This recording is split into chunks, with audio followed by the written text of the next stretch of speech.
elections. Just over half of the ballots had been counted by this morning. The country's Electoral Commission says various factors in the verification process have contributed to that delay.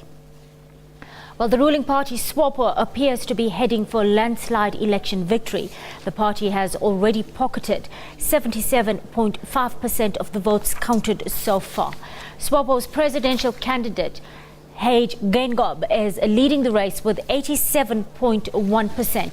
Namibia became the first country in the continent to use the electronic voting system during Sunday's polls. While Namibia's ruling party SWAPO supporters are celebrating the party's victory in Friday's presidential and parliamentary elections, the Electoral Commission is expected to release the final results tomorrow. SWAPO appears set to win with another two-thirds majority. Earlier, regional bodies, SADC and the African Union, declared the elections free, fair and credible. Well, Matlatsi Gallens is the SABC News deputy political editor, and she's on the line now. Good afternoon, Matlatsi, and thank you for your time on the PM News Desk. Good afternoon. Well, the electronic vote makes its African debut. How effective has the technology been so far? There were initial concerns over the lack of a paper trail. Did it actually result in the shorter queues as expected? Good afternoon. Remember on election day on Friday, the technical problems with those electronic voting machines where we saw voting delayed by hours and hours. We saw people continuing to vote until the early hours of Saturday morning in what's supposed to be a one-day voting system, a one-day voting for Namibians.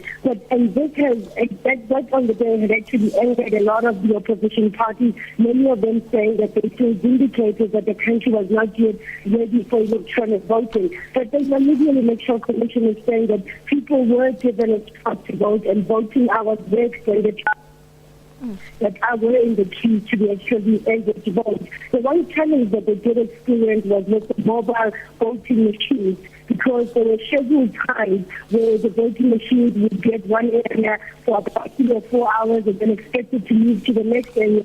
But because of those delays, the teams were not able to meet the scheduled times. And in some areas, when the machines or the teams eventually arrived, people had actually left because they could not wait any longer.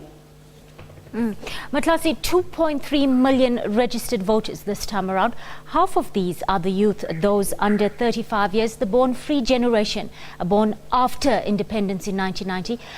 Surely the high proportion of young voters is indicative of a very active youth wing that takes seriously the task of engaging the younger generation, and something that other youth wings in the Southern African region should emulate? You know, it was one of the first things that you could see on election day, where you saw a lot of young people standing in the queues patiently to actually cast their votes.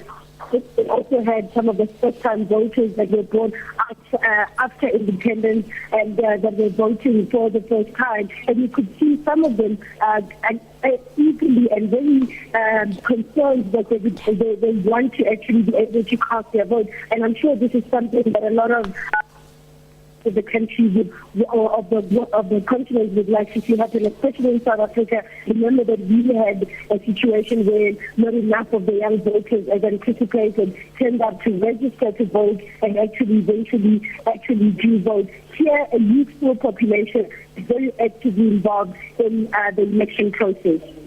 The SABC's Matlatsi Gallens there on the line from Windhoek in Namibia.